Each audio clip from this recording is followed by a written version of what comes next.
of the Kingston Board of Selectmen. Please join me and rise to salute the flag.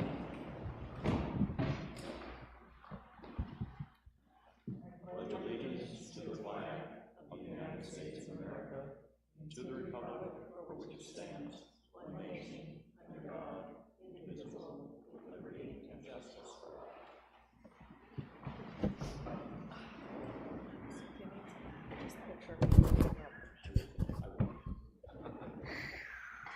Hey, welcome everybody. Let me introduce the table to you.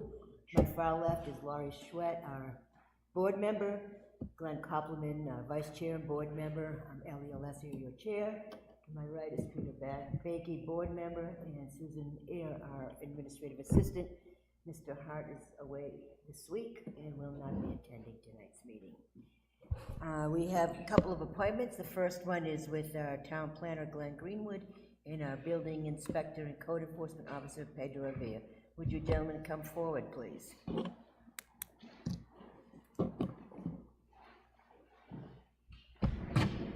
Good evening, folks. I'm just going to say, the most exciting mental image I've had all day is the thought of Glenn and Peter hoisting you up so that you can pull down that. I think that entire endeavor, money. That could be arranged. We could make money just to have people watch that. Is there a full moon tonight? Just let me not tell me now. Man, oh man. Man, oh man. I'm going to think about that a few times. We are on camera, so we could do it and record it for posterity. No, safety first. Or alternate funding in the case. Or that. It's a viral video just waiting to happen. In the making, that's for sure. Okay, gentlemen. Yes, so we've had a property owner come to us and ask us some questions, and it just led us to realize we really don't have a good way of dealing with this particular topic, and wanted to just run it by you folks. Do you want to describe it, or? Most definitely. So the project that we're talking about is a new proposed new construction at 60 Mill Road. The parcel is about 37 acres. The background from the owner and what I was told is that he eventually wants to do a lot line adjustment, making it probably 2 lots. But because of the time constraint and the fact that he would like to build this house right now, he is proposing to have the existing dwelling structure to be an ADU and then build a house being that structure and an ADU already in the lot, and probably further down the line do the lot line adjustment and make it a different situation. Just for clarity, you said lot line adjustment. Do you mean subdivision? No, he actually he owns 2 parcels. Oh, okay, all right. So it's more complicated than I thought. Everything about it is complicated. Okay. And so the premise is actually, accessory dwelling units are supposed to be that. They're supposed to be something that gets created after there's already a structure. Accessory to the existing structure. Yes, exactly. And in this instance, this would be, this is the existing habitable structure would become the accessory structure to a new building. But that means that somehow, from a building inspector's side, he's going to have to approve the construction of 2 structures on one lot that we don't allow. And so it's an odd thing. The more I think about it, the odder it gets, because the existing structure can't be made to, from my perspective, can't be made to not look like a second house, which is what our ADU ordinance, the conditional use permit structure for the planning board looks for when they're looking at an ADU. It's not supposed to look like a second house. It's not supposed to look like a second house on the same lot, which this would, unless the owner modified the exterior to a degree that would probably be very expensive to do. Well, in this case also it's going to be that there are some conditions that inhibit that, to create that condition. Because of, first, the distance where he wants to put the new structure to the existing. I just went there today to do a test pit for a septic. He was made aware as well that I don't have the conditions to approve a permit or grant a permit on his request, that an application will be denied if he submit an application for what he intends to do. He understood that, and he said, yes, okay, I just want to do the septic and move in the process, and then we can tackle. And that's when he said, if I need to do a lot line adjustment anyways, it's my intention, I will do it. But again, is the reverse of what's going on. It's not a process that we have a feasible condition to be able to approve. What condition is the existing structure in? Is The existing structure looked like a manufactured home right on Mills Road, and then you can see it it looks very nice. And then he has a driveway to that structure, and then there is a driveway that is adjacent to that one that is on sand, and you drive through all the way. I drove all the way to the back to check where he wants this new house to be built, and I can see the benefits to it. There is a little pond in the back too, so there are some amenities in there that he might want to take advantage of, and I see the intent. But again, I don't have, as I explained to him, I don't have the tools to approve these conditions. So my question, a couple of things. First of all, how far back is he gonna build the house from the road? If you were to guess. I would like to say about 1,000 feet. So 1,000 feet. First of all, he's got 37 acres of land. It's not like a one small 2-acre lot. And he's gonna do a lot line adjustment because you said it makes up of a couple parcels. Yes. So it's not an ADU going on the same lot as the existing one. It's a different setup, it's a different lot. So why Am I not? correct? Yeah, I think, I wasn't aware, or I didn't remember from our discussions that he was that motivated to do a boundary line adjustment. But if he is, from my perspective, that's what we need to tell him to do. That's what it sounds like it needs. That's what we need to tell Yeah, him to 'cause do. you have two different That lots. way, we're dealing with two different lots. We're not to be made differently, especially since they're not going to be close to one another. Correct. It just seems like that's the direction we should guide him to, that if he did a boundary line adjustment first, came away with two lots that were easily developable, then this whole issue goes away. Now, what's the road frontage on Mill Road down there? So he has two frontage. He has Route 111 and he has Mill Road. Where he explained to me today that he wants to do the access point is going to be off of Mill Road as a shared driveway entry point to the house, which triggers why he might want to do the line adjustment just to have that shared driveway, because there is also a lot of wetlands in the way in the back that he won't be able to overcome easily, based on what I witnessed today. But again, I'm definitely with Glenn. I believe the best process to this would be to do that lot line adjustment and follow that procedure, because we don't have the tools to do what he wants to do. And that doesn't qualify As as an ADU. an no, it won't. It There's no wouldn't. way. That Is would it eliminate that whole question. Right. Is it occupied now? Yes. Yes. You can't exactly tear it down, then, right? No. So if you do the lot line adjustment now, you're left with two parcels, one of which has a home on it currently. Existing home. And then the next step would be what?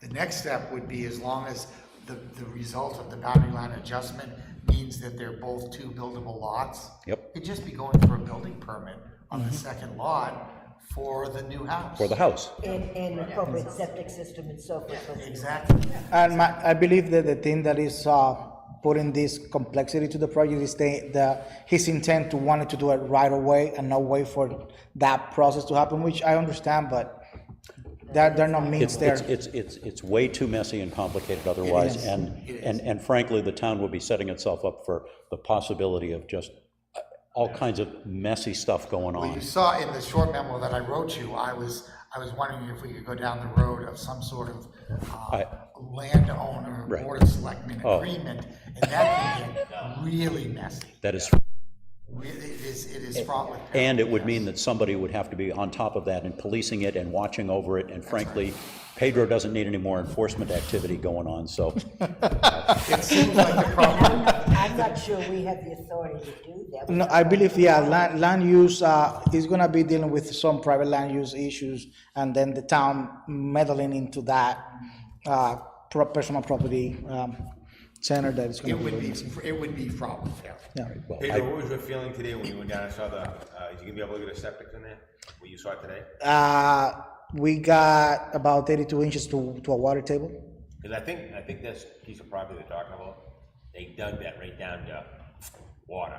That's It's- what they use to build 111 with the gravel. Oh, is that right? Yeah. That's what that piece of property is. So he'd have to probably build up, to do a built-up system. Yes. Bring material in to make a septic work, Yeah, right? yeah. I think I mean, that's probably the sticking point. If that's gonna work, he's gonna go then to the site plan. Yes, yes. Yeah. Like I said, I witnessed it today, and they went less than 3 feet, and they hit water. Oh, yeah.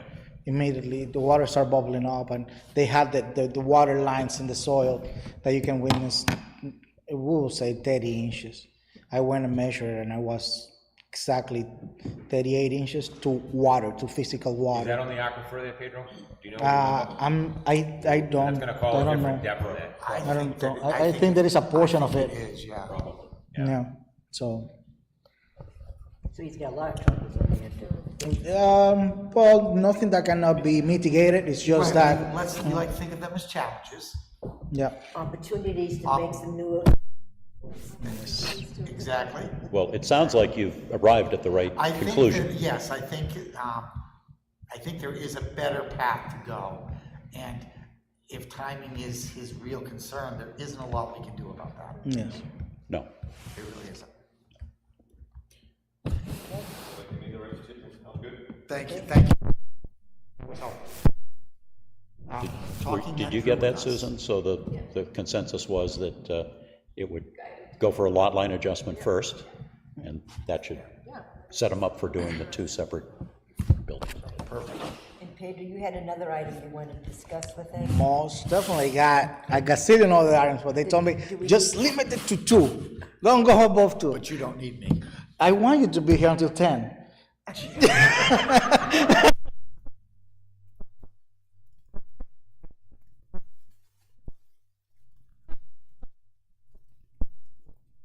Thank you. So, You're entitled to leave. So, well, thank you for the opportunity to talk to the board. The first item that I would love to touch base on is the Breshnaham storage. First and foremost, I want to say thank you to Chief Joel Johnson. I call him to let him know that if his crew see a guy squandering on Route 125, don't to take it in jail. And that works perfectly. To pull over, and I was call Chief, he knows. And I was doing a lot of work. So we have a couple of issues there. The first thing that does not help is the fact that the road comes to a very sharp curve there, and the road tilts. The building is set down at an elevation that, with that tilting, you can see kind of the light coming at you, but that's just the visual effect that creates. On top of having, if you're coming northbound, a very large dark spot without lighting, and that is your first encounter with light. So if you're coming the other way, southbound, those lights are not gonna even bother anything at all. I also went further down the road. There are some another self-storage facility. Those lights are even a little bit brighter, but you have so much light coming in the area that they don't affect. So what I think that the actual complaint is the fact that they're coming from a very large portion within the town that is very dark to that center of light. I also did research. I contacted the company to understand what kind of lighting those were, and they assured me that they were dark night compliant, that those were the models for that year. I believe also that a benefit will be the planting of the trees there. That will help, but on that piece of property, the light does not project past the site. It's just the fact of the road, the elevation, and people come in at that in an angle that is impossible to not look at them. I'm going to respectfully disagree with you. I hate to do this. No, it's okay. And I'm not an engineer, I'm not a lighting engineer, but according to the lighting ordinance, you're not supposed to be able to look at a fixture and see the luminaire or what is creating the light. And I believe that the wall packs on that building, when you look at it, when you're standing at the building looking at it, you can see the lens. It's supposed to be full cutoff, light aiming down, and that was what was approved by the planning board. So the approval was to have spotlighting, not dark. Full cutoff light, fully shielded light per the lighting ordinance. And I understand, but those lights are actually shielded. It's like I said, it's definitely the elevation of the building and the angle of the road. You're looking at it at an angle that is like looking upwards into something, and you're gonna see them unless they kind of have a shield that bring it even further down, but they're gonna become then a spotlighting. So it's like a spot of the building. And if that is what they need to do, then they need to put, the owner has to put some level of shielding, because well, that has been my argument all along, and I know that others have disagreed with me, but and maybe it's an interpretation of our ordinance, I don't know, but during my time on the planning board, when we had the lighting ordinance, that was the requirement, that they be full cutoff fixtures, which means, and I think it even describes it in the ordinance, that you're not supposed to be able to see what is emitting the light. Yes, and I stood up in the road at a building level, and if you're standing to a building level, you are not seeing that reflection that you're seeing from the road. So I took even pictures. I tried to analyze to the best of my possibilities and my abilities the condition of these fixtures and why they seem to be illuminating past, but they are not illuminating past beyond the side. Is again, you have many conditions going there. Also, I believe the lack of the trees that they were supposed to plant on that frontage area, that also creates that effect, but it's definitely several items going at once. I'm sorry. While you're on the subject of trees, where are we with the planting of the trees? So I spoke with Ms. Merrill, and she said that they started planting the trees, that she has visited the site. They start planting the trees. That is the information. Started? Yes. Did they, He actually went around that property with a big brush hog, a big machine, and he cut all that undergrowth down, and he opened up these big paths, and then they brought in big trees, and they planted them. They planted them around that vernal pool. Yep. And up on the backside, so they put a lot of trees in down there. I'm not sure what the numbers were supposed to be and what they've done. Yeah. But they had big trucks and equipment down there putting trees in. Good. Yeah, they have done quite a bit of work. Yes. Well, it probably will help. Yeah.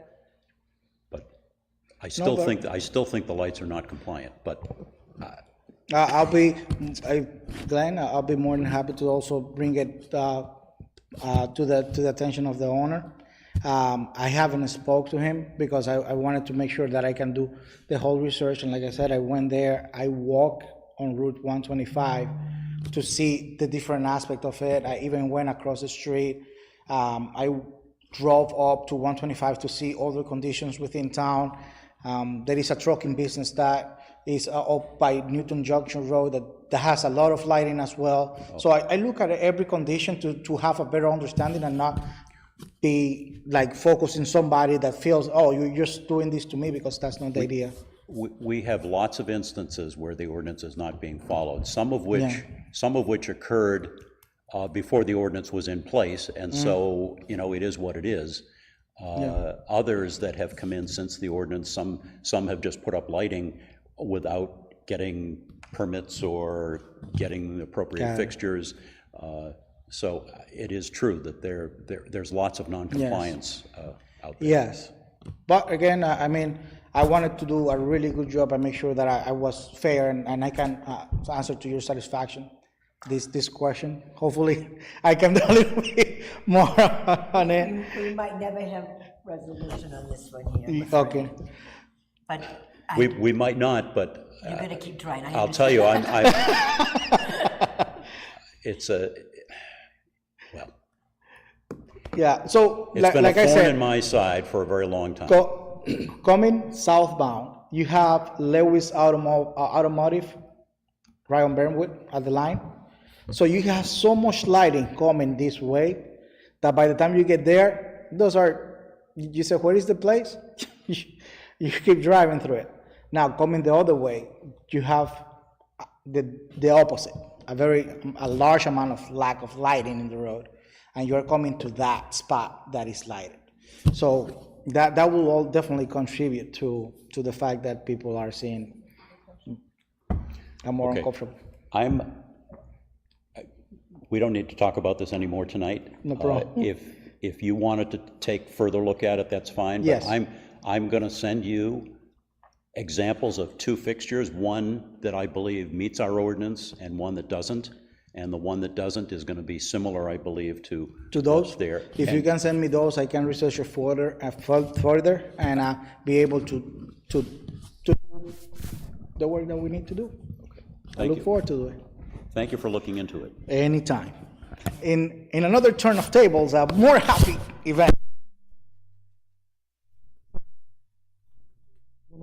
Yeah. So we are live with Cloud Permit as of Friday. Yes. So we are setting up the permitting numbering system, make sure that we can track what permits are pulled for what, all that, and be able to have a better idea of how the department is doing with regards to everything that is going with the department. We're planning to, after today, hopefully tomorrow, start launching it, getting people enrolled in it, and start getting permits through that. That way we can have a better administrative procedures within the department with everything that has to do with the permitting system, inspections, records, and things of that nature. So, Is that permitting process online, does it allow the applicant to pay for their permit online? yes, we are dealing with finance to make sure that we can merge those two, and yes, they will be able to pay online. Perfect, thank you. Welcome. Good job. Thank you. I tried, Glenn. You got a lot of work. You got a lot of work. Appreciate you. Thank you. When we do that, yeah, how you want it. Why don't we take that up? One more thing. So Yes. that we can- Yeah, I think so. At the planning board, we wanted to have a site walk of the Lone Tree property. Because there's obviously discrepancies about what he thinks he should have and what we thinks he's had in the past and is not grandfathered in today. So we wanted to meet with our attorney and his to kind of walk the site. And Susan had some times that are available to do that. Yeah, today she said 9 this Saturday. They can do 11 a.m. The attorneys in Lone Tree, if you can. However, our attorney can't be there for that. So that doesn't do any good. Well, she said she doesn't know if she needs to be there for the site walk. Any other future Saturdays except 10-5 or 10-12. And any Monday they can come to a meeting with a week's notice to talk about it after the site walk. So Saturday's the only day he's offering for a site walk? Well, I think we asked for either late afternoon or Saturday so that Peter, Yeah, 'cause Yeah. isn't it next week he's coming to the board? we don't have that set We up. don't have it set up. We wanted the site walk first. Yeah, originally we were talking about today, but that didn't happen because of the sidewalk, but, I definitely want, you should be there for sure. 28th, Saturday. You can do that one? All right. It's a But, question whether you think the attorney needs to be there, right? No. okay. Let's just get Does that work for you? That's Pedro? worked perfectly for me. I also, just to clarify, For Lone Tree? It's on Saturday. Yeah. yeah, You cannot, okay. Also, Glenn and I, Glenn's not here, but we did have a conversation with the owner of Laundry because he came with 3 permits that I have denied based on the use he is intending to provide to to that area. In front of me, Glenn made him aware that he knew from the beginning that is a seasonal property, which intent were only for some sort of youth seasonal type of usage. I believe Boy Scout was mentioned at that time, and he was aware that that is the only thing that the town can grant based on historical usage of the property. I think his memory has been clouded since then. Okay. Speaking about that, we should probably reach out to Lynn Merrill and maybe Chris Bashaw would be willing to give us a hand, because he was involved with this whole thing. Yep. The more memory we have in the transcripts of what took place is gonna be in our benefit to have that. And maybe live with us, like maybe Rob Trisolo from the planning board. Could, Yes, we have to post it anyways, why not post it for both the planning board and the board? do we know if Glenn Greenwood's available for that walk? I mean, he's the one who's had the most touch on this for the whole time. Yeah. So we are concurring for Saturday the 28th at 11?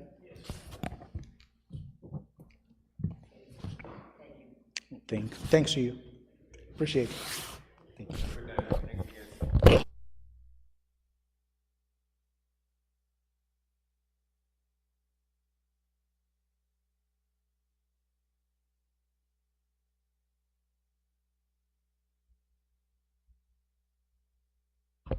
There you go, now it's green. Yeah.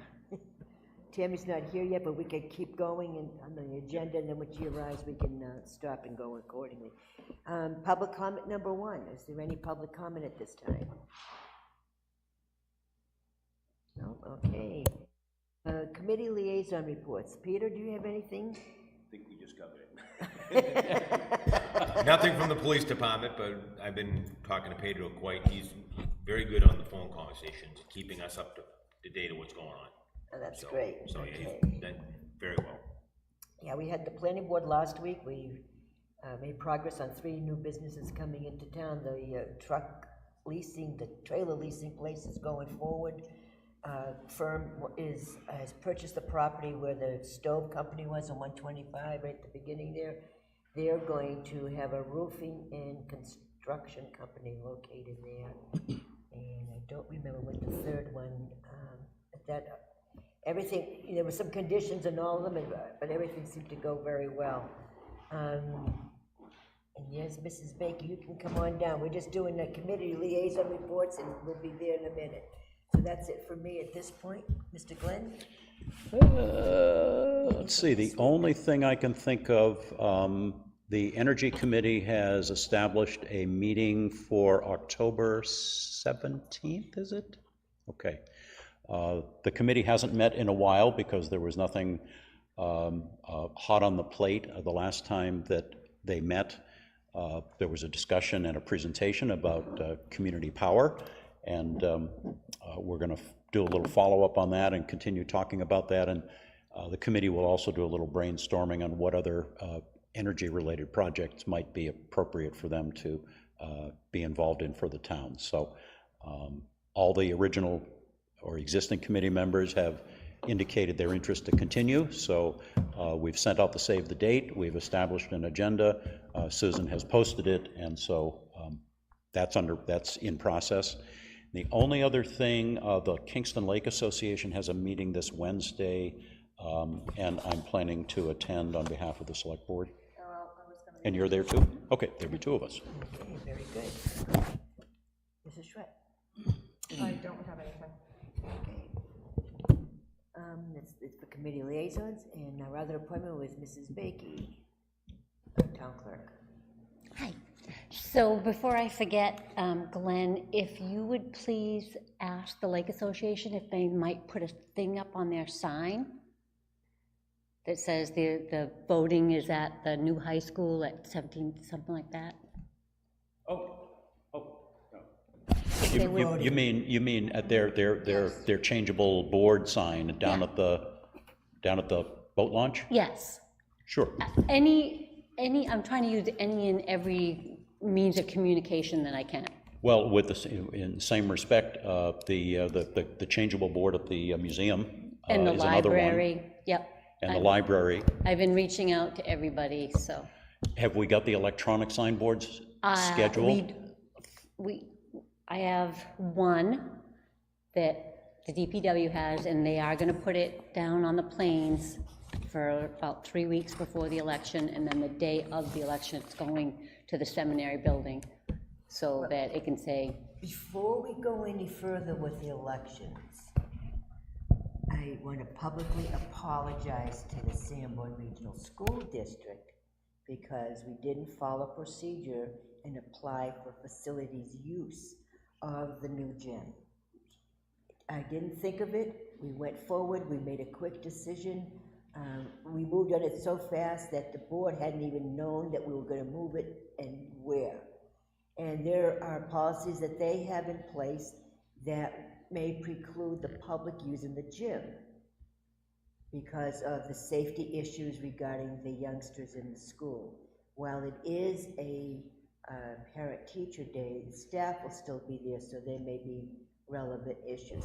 I'm sure we could work it out, but I have a letter, I'm asked this now, as good a time as any to read it, from Dawn Dutton, who's the chairman of the Sanborn Regional School Board, and she says, I am writing in regard to the process of changing the location for voting in the upcoming November election in Kingston. As a board, I know you have the utmost respect for your policies and ordinances that help govern the town. Board members, residents, and taxpayers are expected to follow them to ensure safety, fairness, and best practices. We, as a school district and school board, feel the same way about our policies and procedures. I was discouraged when I found out about the change of location from a town email with no prior heads up. While conversations were had inquiring about the potential change of venue, I feel you jumped too quickly by bringing it to a vote at the select board meeting on September 16th. As of 5 p.m. today, the district has not received the official request in writing, which means an official approval had not been given at the time of the vote. While we always strive to be as collaborative as possible, we ask that you follow our process for matters like this and any others moving forward. I am certain you have the same requirements for your policies and procedures. I don't see any reason why the form will not be approved, but I would like to request that you slow the process down next time and make sure everything is completed 100% prior to a public vote or public notification. For future reference and sense and ease of access to our policy handbook can be found at, is the site. And like I said, I really, on behalf of the select board and the town, I do apologize to our friends, neighbors, and colleagues at the Sanborn Regional School District. We were anxious to get the word out to inform as many voters as possible, which is why, without even thinking, we moved forward. And I do have the form here, and I have signed it, and that will be available to them tomorrow. perfect. I feel bad about that, because, I mean, we have our policies and procedures as well. She's absolutely correct. Right. And all I can do is say, on behalf of the town, I'm really sorry. Okay, So, I'm sure it's gonna be okay, but we still need to know. let me know. So with that, I will mention to the Lake Association that we'd like them to put directional signage on their sign, but until we know exactly where it's gonna be, I won't tell them what the subject is. Okay, Okay. Yeah, but all over the place. I believe the school board meets this week, and we'll have it to them Okay. tomorrow. good. We should be okay. So if anybody hears, 48 hours. if you, Yeah, let me know. okay, I don't think so, but we'll Okay. let you know. And you have the card that, Yes, it's in the. and that's folder. all, everything's set for that. Okay, Okay, so why I'm really here is, it was suggested to me by a couple different people, that I should ask the board if we could take the money for the poll books from the ARPA fund, instead of putting it in my budget, so that if the budget doesn't pass, now I have to wait another whole year for those poll books. And next year, only being one election, it'd be a perfect time to try them out at a town election where it's not as What's the cost? Do you have Okay, an so- estimate? Do you have any? Yep, I have. We're at the point now that anything that comes out of ARPA, we need a contract in hand. Yep, so I have a quote right here, but, and I can get, if I say I want it, then I can get a invoice, but the quote is for $12,150 for 6 units, but remember, the state will reimburse us the 7. They will reimburse us the set 7. The state will reimburse us for out $7,000. of the 12? Yes. So I'll only need $5,150. But I need the 12 first. So On if, the 12. so if we were to do that, be taking money out of ARPA and then getting reimbursed probably next year sometime, where does that go, and how does that square with ARPA money? Let me, before we go any further, no, after the workshop we had today, I'm not sure you could do that. I think the 12 has to come out, but were you planning to get the new computer, anything else next year? Computers, bins, ballot boxes, I don't know. Oh, yeah, I mean, I'm gonna get the tabulators, and I have 14,000 in my budget for that. I don't know how much they're gonna end up being. Well, it would make sense, we put in for the 12,150, according, following the policy for the ARPA funds, and get reimbursed according to the state, and the rest of that 7,000 reimbursement would go towards the purchase of the tabulators. Perfect. How does that sound? Perfect. Ladies and gentlemen, does that make sense to do it? Well, my only issue is that, I mean, it's a great concept, but I thought that we had all this money already committed to town hall renovations, the front stairs. Correct me if I'm wrong. It will be, but the numbers aren't on here totally yet, Well, so, we need numbers soon. yeah. Well, right, but we don't even have an RFP out, so we don't know what those numbers are gonna be. So any money we obligate for other things is gonna be less for the town stairs, for the stairs. And anything that's in that ARPA fund that we don't have an invoice for by December 30th, we lose. No, I understand that. That's why we talked about last week getting the RFP for the stairs out quickly, so we could get bids. I think that the money needs to be obligated, which means it needs to be a contract, not an invoice. Right. And no, am I correct in that? No, go ahead. Or Or invoice. Either or, okay. That was in the workshop we had today. Yeah. It cannot be a quote, it has to be a contracted purchase, so an invoice is considered. An invoice would be considered a contracted service because we're It's obligated an to obligation pay of that. funds. Yeah. Yeah, that was made very clear in today's budget workshop with NHMA, So we can't just have quotes, we literally have to have the invoice. or a contract. Or a signed contract. Even the stairs, we have to award the contract, have it signed. Yes, yes. But the chances that we're not gonna spend $280,000 Well, for the stairs. so, right, so that's the question on this Okay, spreadsheet. before we go Yeah. any further than that. I guess it's gonna be to be continued next week. We're Okay, gonna- okay, so I'll just add that the tax collector's office did get a little over $4,000 for the folding stuffing machine, and that's the only thing that office has gotten out of the ARPA funds. Tammy, we're not, I'm just saying. Thank you. okay, I appreciate your consideration. okay, thank you very much.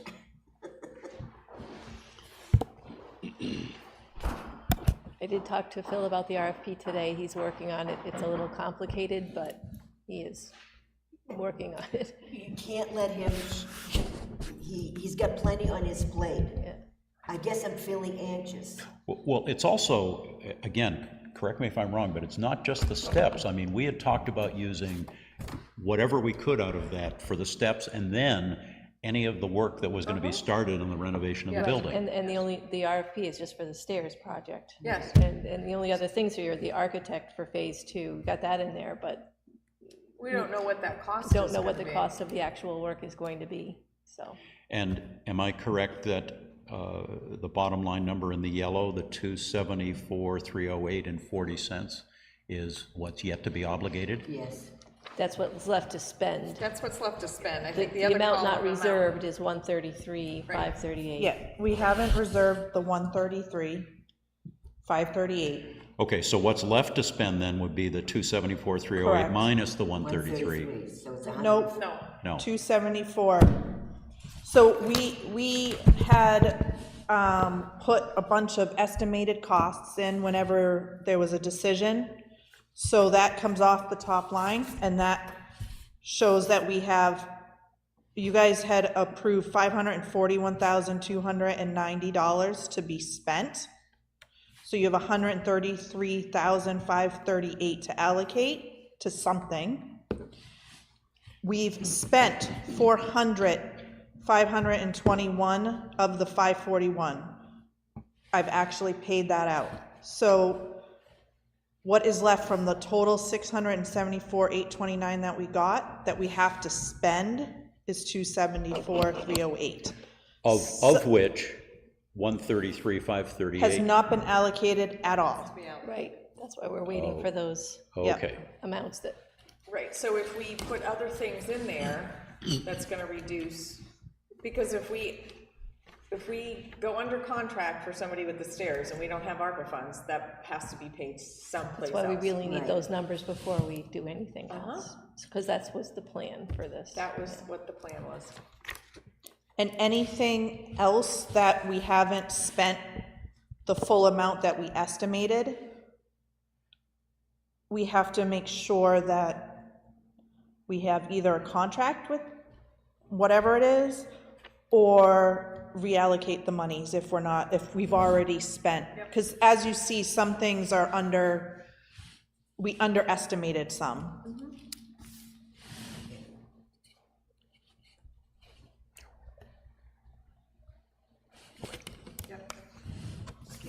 What's the status on the stair project, this bids going out? Are we sending it out to anybody? Anybody got any, That's what we're waiting for the RFP for, from Phil. So he hasn't done that yet. so we can't even do that yet? Right. We I gotta mean, get we it just- out. Right, we just talked about that last week, so I know that he was gonna work on it this week, and hopefully, I mean, give me a deadline, I'll tell him to get it out. 2 weeks ago. Yeah. And I'm okay. being facetious, but I understand, so, by end of this week, he's gonna have it right. gotta be out, all right, Yeah. because we need response, I mean, vendors need response time, yeah, There's gonna be a lot of homework to get those numbers together. that's right. Cost of projects and material and everything else. And, or anything else that we need to spend. I hate to give anything back. That would be a real sin. We do If- not want to do that. If those aren't gonna be ready in time, then you have to come up with some other things that you wanna do. That we won't be spending in next year's budget. Right. Well, I guess the master plan and the capital improvement plan is the next place to go. oh, that can be in the back pocket, for sure, Well, we had to put it in the front pocket, Yeah. jacket pocket, yeah. right here. Okay, kids. Yeah. I don't know what it is, you guys started this earlier. All right, here we go. Let's go. Item next. Update on the Poet System project. Those, we revised it. We revised, we met with the, obviously last week the residents came, spoke to us, we revised, we got copies of both the Stratum and, was it Wyndham contracts, and, we tweaked accordingly to revise the contract more in line with what the residents were concerned about. I do want to mention that they indicated that some people, that Stratum did not require an access agreement, and that's not the case. There were a few systems put into some homes before they had signed a contract, but according to the town manager, town administrator, all poet systems that were placed in Stratum Homes signed the same access agreement that had been emailed out to the residents affected as of this past Friday. So I would urge residents who got the forms, please come in this week, have them signed and notarized with Susan so that we can move forward and get them installed before the winter sets in. Can I also add to that, a comment was made last week as well about the existing homes weren't required to sign one, and that's because either the homeowners installed the systems themselves, the town didn't do it, so there's Nothing to sign. nothing to sign. Some are However, we state are having the existing homeowners sign an agreement, very similar to the ones that we're asking the new systems to be installed for. Clearly, it wouldn't stay the installation, but it would be For all the the other, remaining. the testing and all For that. the testing and the removal. And the So- maintenance, and- So we want to make sure that all of the systems that the town maintains, all of those homeowners are under an agreement. Right. So I just wanted to clarify that point as well. And I do have that in your packet to look at for the one that's strictly for maintenance. Right. And it's important, again, to reiterate that the town cannot authorize the vendor to put these systems in until we have an agreement with the homeowners. We just can't go into their homes and do it. There's too much risk for both sides. So So we also have a draft permission agreement for the water source sampling, is that correct, Susan? Yeah, that's for the ongoing sampling for the site investigation that's ongoing. We've never had an agreement for that, just for them to sample the well water. Yeah, and So a I- maintenance agreement for existing systems. And that's the third one. That is what we were just talking about, the ones that are already in place, that we need a maintenance agreement, even though we're not installing. So we have all the forms they need, and we, Looking forward to dealing with it. yes, well, at least getting it completed would be nice. right. Susan, or Ellie, do we need a board vote to authorize moving forward with these agreements? Let's make it official, sure. So moved. In a second? Second. Further discussion? All in favor, say aye. Aye. Unanimous. Okay.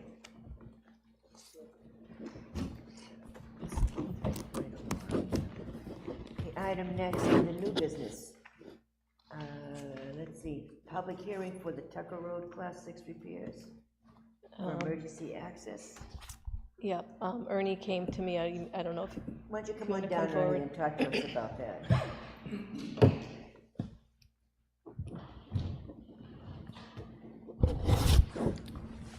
You can tell it's fall. Ernie's got his vest on.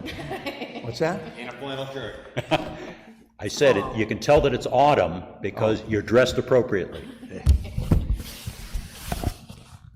So this request for a public hearing for Tucker Road repairs, basically, we've worked with Chief Pellerin to map out all the trails on Tucker French property as far as which are pedestrians, which are suitable for a rescue vehicle to come in to rescue somebody. And so, and we've given them keys to all of the gates. And so the fire department's had a couple of rescues out there over the past couple of years. And one of the roads that they use is actually Tucker Road to get to the property. It's the entrance off of North Road. So it's the south end of Tucker Road. And that area services the majority of trails where most of the people walk out there on the Tucker property. Right now, if you go down Tucker Road to get up to the Selt property, there's a very large dip in the road where there's been erosion, and it makes it difficult for vehicles to get up there. And so with that situation as it is, it makes it difficult for the fire department to get up there to do the rescues that they need to do. So that could be repaired by the town if the Board of Selectmen declares that area of Tucker Road to be an emergency lane. I've talked to Chief Pellerin and to the DPW director, and both of them agree that it would be good to have that repaired. And so this was a request for a public hearing for that purpose. For you all to declare a Class 6 road or a portion of a Class 6 road an emergency lane, you have to have a public hearing to do that. And a determination needs to be made that those repairs are being made to serve the needs of the town rather than to serve the needs of the abutters to the property. And so that is the case, actually, if we were to repair that portion. So basically, it was just a request to go ahead and have a public hearing to see if you will declare that an emergency lane. And as I say, Chief Pellerin and Phil, the DPW director, they're in agreement on it. Glenn? So the request is for us to hold a public hearing, so we can deal with that. And it's for declaring all of Tucker Road or just that part? You can just declare that part of it as an emergency lane. An emergency lane. And that declaration then stays in place. Right. Stays an emergency lane. It's not a temporary thing, it just stays that way. Right. Is it an emergency lane or an emergency landing area? Well, I think it's, they're using the term in the RSA, which says The RSA lane. says emergency lane. Right. Okay. And that section of the Tucker Road, actually, the south section is Class 6. The area that's inside of the Tucker French property is actually a Class 8 trail. And then the northern part, where there are 4 or 5 houses, I think is probably Class 5. So that southern portion of Tucker Road, I think, is the only portion that's a Class 6 road. It's kind of interesting that item Roman numeral 4 says that a declaration under this section may be rescinded or disregarded at any time without notice. Oops. Well, Okay, well, you'd think that if it required a public hearing to do it, that it would be a public hearing to go the other way. one would, yeah. Apparently not. Look at the authority they give you guys. And then they take it away. Can I have a motion on that so we can go forward? Do we need a motion? Well, we should make a motion to hold a public hearing at the earliest possible date regarding designating the section of Tucker Road as an emergency lane. Second. Any further discussion? Do we want to set a date now? Says October 7th. How busy is that agenda coming up to be? We've got Phil's presentation that night. It is, yeah, I think it's the same night as the trash and recycling presentation. I wouldn't think the public hearing would take too long if we No. want to just do that first. Okay, All let's right, do that. so I'm going to include as part of the motion that we schedule it for October 7th. Okay. Further discussion? All in favor, say aye. All right, Ayes have it, motion carries. Thank you. Thank you, appreciate it. Okay, item next is the RPC membership renewal letter in our packets. And I believe the amount is $6,828 for the annual membership fee. It's gone up a little bit this year, or not? I believe it did. I believe it used to be $1 per capita, and within the last year or so, the RPC commissioners, at the recommendation of the executive director, increased that amount by a small $1.07. to $1.07 per capita. And you'll notice that they use the state's estimate of the town's population, so that's actually less than what our real population is. That works for me. Yeah. But they've been doing it that way for years, and so. Do we have a motion for that? I'm one of your commissioners Thank you. to the RPC. Myself and Robin Duguay are the commissioners for Kingston. And so I will make the motion to authorize the payment of dues to the Rockingham Planning Commission in the amount of $6,828 for the coming year. And a second? Second. And further discussion? All in favor, say aye. Aye. Ayes have it, motion carries. Do you need that paper, Paula, from the RPC? Okay. Paula gets that. Okay, the next item is the Sanborn Head response to DES comments. That's wordy, you might wanna take a look at it. They wanna know if we have any comments on that. That's their report. We had a Zoom meeting back in, I think it was in June. A while ago. Yeah, and they're just coming back with that report. You saw a couple of emails with some questions about where the bonfires were and where the wells are, and we answered them. My only question on that is we want to make sure that we've got the area of the bonfires correct. I was told it was across from Clark's, and we all, No, No, it wasn't as far down. okay, it was right it's by the closer well. to the firehouse, right? across from Rick's on this side. Okay, so I want to correct that. Near the too. firehouse, right? Yeah, Across from the further- firehouse to the right-hand corner, by Rick's. By Rick's. okay. It's not in The front of old- the fire, it's not in front of the firehouse. No, no, but the old bonfires, Yes, Yeah, from the the old seventies. bonfires. yes, okay. It was down by Rick's. Okay, It's so, between, it was between Rick's and before Clark's and by Rick's. Ironically enough, it was right next to the well.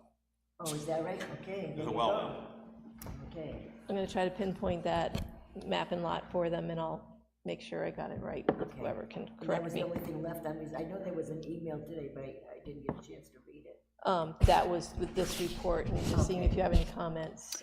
I did have a question that I sent back to the group as I read through it.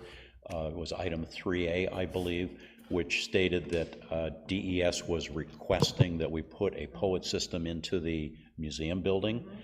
And we had said during the meeting with DES a while back that we had put signage, just as we had put signage on the water in this building, Right. that it's non-potable water. And I wanted to make sure that that was acceptable and that we didn't have to put a system in there. And before the meeting, we actually got a response to my email from Sanborn Head saying that DES during the phone call was fine with the signage, so they're assuming that it's okay to move forward that way. For the 3 hours a week, I don't care if it's 52 weeks a year. It doesn't make sense to put in potable water when you don't have any now, and haven't had in a long time, over 12 years, 15 years. Well, and in fact, when that building was offered bottled water, as the residents were, they said no because they don't drink the water from the building. There you go. So, Okay. All right, other board business. Okay, public comment number 2. Okay, correspondence. We had a couple things to sign, the elderly exemptions, were 2 of them in the orange folder. We signed this for school facilities use form. We have a letter from Uriel Ingalls, and let me read that to you. The Kingston Lake Great Pond Watershed Management Plan is complete. It is 108 pages. I am requesting the town of Kingston provide the funds to make 4 hard copies of this plan. The 4 plans would be distributed to the following: the Kingston Community Library, the Select Board, the Kingston Lake Association, and YMCA Camp Lincoln. It is important that hard copies of this plan be made available as a working document for goal-setting purposes. Thank you for considering this request, and it's from Mrs. Ingalls. is there a dollar request to go with it? It does not have any money attached to it. I don't know how many pages that is. 103 pages. That's huge. Well, it's large.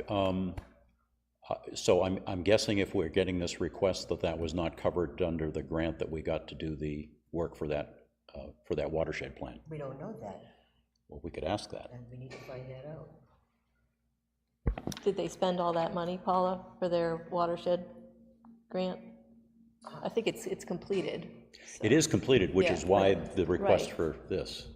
I don't we think don't it would be know if covered it- under there. I don't think they provided for that, but we can check.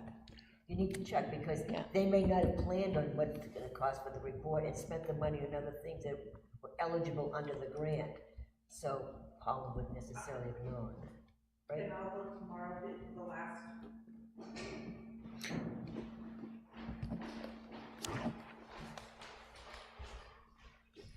The last request for money, like the last invoice we got, there was still a little bit of funds left, but I didn't know that it was done and completed, so I'll see. If you could check I'll to look see tomorrow, how much is left, and then Susan, check to see. as long as it's completed, like, Yeah, but we don't know if it's completed. Well, is the expectation, whether there's grant funds or not, is the expectation that we figure out how much it's gonna cost to No, print? they should figure out how much. So it can we costs. reach out and get something from Muriel and find out Yeah. what What they it's gonna think the cost. cost is gonna be?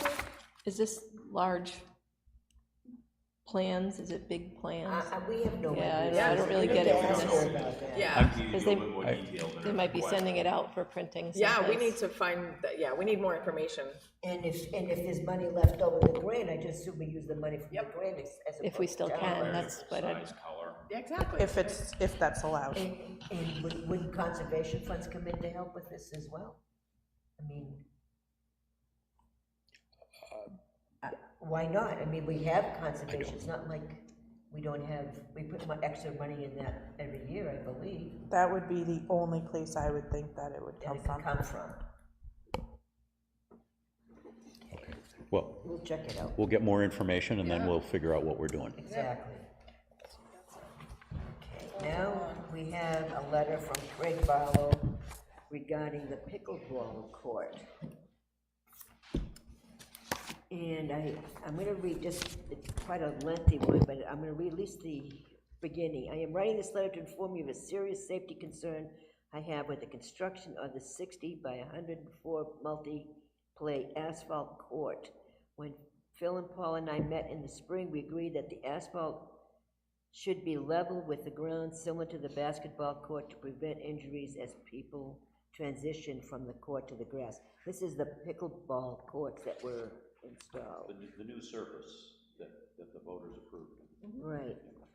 You know, one of the things we learned in today's budget workshop was that voters could petition a warrant article and put it in, and it could pass, but we don't necessarily have to spend the money. Just thought I'd mention that. That was the new thing I learned today. Really? And had I known that a year ago, I would not have voted to pay the money. Well, the good news is, however, because a lot of the prep work was done by our DPW department, the actual cost to us is like a third of what the voters had approved. But if it's not done correctly so that it presents a hazard, then it may cost us more than whatever. Understood. I think we should, we need to respond to Mr. Barlow, and, but Mr. Coombs certainly needs to see this before anything else. And Susan, if you can get him a copy and see how he'd like us to respond, or maybe he could respond accordingly. I believe if you read this, Yeah? Phil knows all about it, and he's responded to it. Second paragraph down.